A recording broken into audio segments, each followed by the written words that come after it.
আসসালামু আলাইকুম আঙ্কেল। ওয়ালাইকুম সালাম। কিছু লাগবে মা? আঙ্কেল কিছু মনে না করলে আমার দুইটা সিঙ্গারা খাইবেন? সত্যি কথা বলতে আঙ্কেল আমার না অনেক ক্ষুধা লাগছে।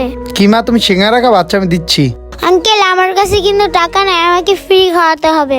আপনি আমাকে ফ্রি খাওয়ালে তাহলে আমি আপনার জন্য দোয়া করব, আল্লাহ তাআলা যেন আপনার ব্যবসায় বরকত দেয়। কি মেয়েটার কাছে সিঙ্গারা খাওয়ার টাকা নাই? আমার তো অভাব, বেচা কিনা ঠিক মতো হয় না। কয়দিন পরে হোটেলটা ছেড়ে দিতে হবে। থাক, কি করার, দি মেয়েটাকে দুইটা সিঙ্গারা। যাওয়ার আগে কয়েকজন এতিম মানুষের তো খাওয়া যেত মুখ। আচ্ছা মা, তুমি ভিতর গিয়ে বসো, আমি তোমাকে সিঙ্গারা দিচ্ছি, যাও। আচ্ছা আঙ্কেল, তাহলে আমি ভিতরে গেলাম।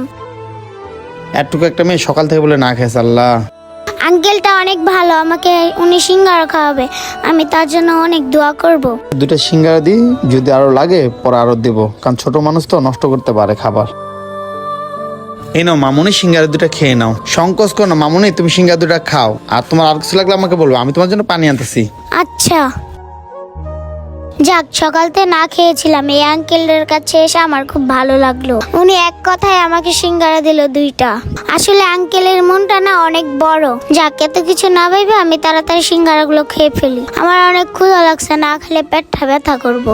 আল্লাহ জানে সিঙ্গারা খেয়ে কি মেয়েটার পেট ভরবে নাকি, অন্য কিছু তো চাইতে পারতো। যাক, আমি আমার কাজ করি।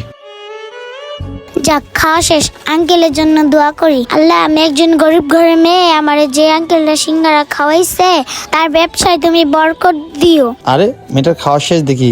আল্লাহ, সে আবার আমার জন্য দোয়াও করতেছে। হে মাবুদ, একজন এতিমের দোয়া তুমি কবুল করো খোদা। আমার দিকে একটু তাকাও খোদা, তুমি না তাকালে কে তাকাবে বলো। মাবুদ গো, এখন তুমি শেষ ভরসা। যাক, বাচ্চাটাকে বলি গা যে আমার জন্য এত দোয়া করার দরকার নাই, আমার ভাগ্যে যেটা আছে সেটাই হবে। আল্লাহ যদি ওর দোয়া কবুল করে তাহলে আমারই ভালো, আর না করলে তো কিছু করার নাই। যাই ওর কাছে। আমিন। মামুনি, তোমার সিঙ্গারা খায় পেট ভরছে? আরো কিছু দেবো? না আঙ্কেল, আপনি আমার